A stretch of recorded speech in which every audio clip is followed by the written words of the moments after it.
di tengah-tengah kita, lebih utama dari segala sesuatu. Siapakah orang yang takut akan Tuhan? Siapakah orang yang takut akan Tuhan? Kepadanya Tuhan menunjukkan jalan yang harus dipilihnya. Mazmur 25 ayat 12. Sahabat Iktus yang dikasihi Tuhan, manusia seringkali mengalami rasa takut seperti takut gelap, takut mati, takut akan ketinggian, takut kehilangan orang-orang yang dicintai, dan banyak jenis ketakutan lainnya. Takut akan Tuhan tidak sama dengan ketakutan-ketakutan itu. Jika seorang takut akan Tuhan, maka ia akan bebas dari ketakutan yang lain. Takut akan Tuhan berarti menghormati Tuhan karena kemuliaan, kekudusan, dan kekuasaannya. Diawali dengan pertanyaan dalam ayat 12, siapakah orang yang takut akan Tuhan? Dalam doanya kepada Tuhan, Raja Daud membeberkan keyakinan teologisnya bahwa orang yang takut akan Tuhan akan mengalami pimpinan Tuhan menuju jalan yang diperkenannya. Ia akan menetap dalam kebahagiaan dan mewarisi bumi. Bahkan Tuhan sedia menjalin relasi persahabatan yang akrab dengannya.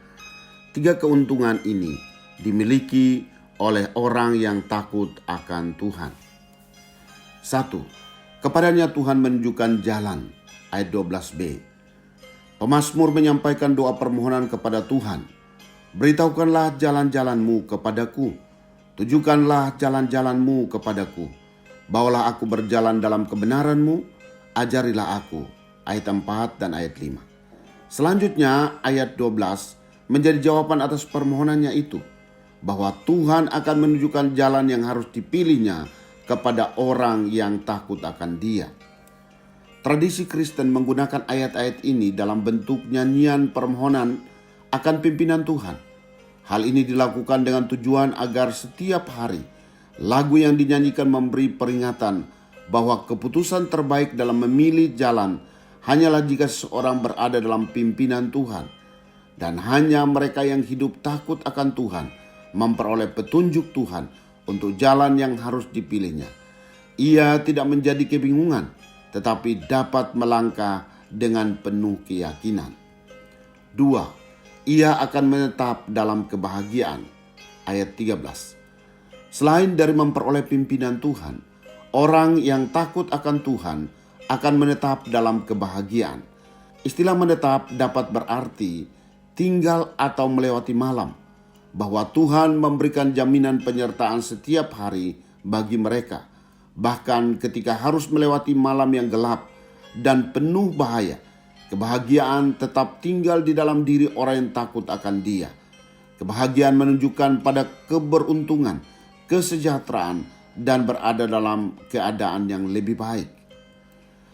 Dan anak cucunya akan mewarisi bumi, merupakan jaminan turun-temurun, bukan hanya satu generasi, tetapi dari generasi ke generasi.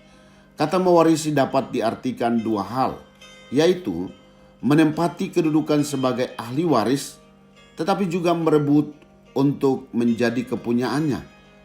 Luar biasa, dianggap sebagai ahli waris kerajaan Allah yang berhak menerima janji-janji Allah, bahkan memperoleh garansi untuk memiliki segala yang baik dalam perjuangan semasa hidup di bumi. 3. Tuhan bergaul karib dengannya. Ayat 14. Pada bagian ini Tuhan membuka dirinya kepada manusia untuk masuk ke dalam persekutuan yang rahasia dengan dirinya sendiri. Tuhan bergaul karib dengan orang yang takut akan Dia, dan rahasia Tuhan diberitahukan kepada mereka. Orang yang takut akan Tuhan memahami firman-Nya dan mengalaminya dalam kehidupan setiap hari.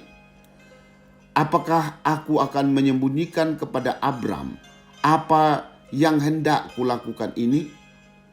Tuhan tidak menyebut seorang yang takut akan Allah sebagai hamba, melainkan sahabat. Seperti Dia menyebut Abraham. Inilah pribadi-pribadi yang diikat oleh perjanjian berkat dengan Allah sendiri, yaitu perjanjian untuk diberkati secara melimpah dan menjadi berkat sampai ke ujung bumi. Sahabat Iktus, takut akan Tuhan berarti melakukan perintahnya dan menjauhi larangannya. Tuhan menginginkan kita memberikan tempat kepadanya lebih tinggi dari segala sesuatu. Dan terbukti bahwa Tuhan akan menunjukkan pimpinannya, memberikan kebahagiaan sejati, dan kita memperoleh hak istimewa untuk bergaul karib dengan Tuhan, menjadi sahabatnya. Tuhan pimpin anakmu agar tidak tersesat, akan jauhlah seteru bila kau tetap dekat. Adalah sebuah lagu yang sangat memberkati saya. Tidak ada bagian terbaik dalam hidup saya selain ketika saya dapat berjalan dalam pimpinannya. Janji penyertaannya, janji perlindungannya, dan janji berkatnya, serta semua janji yang terdapat di dalam firman-Nya hanya ditujukan kepada saya bila mana saya hidup takut akan Tuhan. Sahabat Iktus yang dikasihi Tuhan, sudahkah saya hidup takut akan Tuhan dan mengalami pimpinannya untuk menjalani kehidupan saya setiap hari? Apa yang menghalangi saya untuk hidup takut akan Tuhan dan mengalami kebahagiaan hidup? Apakah saya hidup takut akan Tuhan dengan bergaul karib dengannya, sehingga saya diberkati dan menjadi berkat? Tuhan Yesus, saya mau hidup takut akan Engkau dengan cara menghormati-Mu dan hidup dalam ketaatan kepadamu setiap hari. Saya percaya bahwa Engkau akan memimpin setiap langkah hidup saya, sehingga saya tidak salah dalam mengambil keputusan untuk hal apapun yang saya hadapi. Ya Tuhan, saya bersyukur telah menemukan kunci kebahagiaan dalam hidup, yaitu dengan hidup takut akan Engkau, sehingga hidup saya diberkati dan saya dapat menjadi berkat sampai ke ujung bumi. Amin. Takut akan Tuhan adalah kunci kebahagiaan dalam hidup. Kristus ada di tengah-tengah kita, lebih utama dari segala sesuatu. Kristuslah yang harus ku beritakan hingga datangmu Kristus.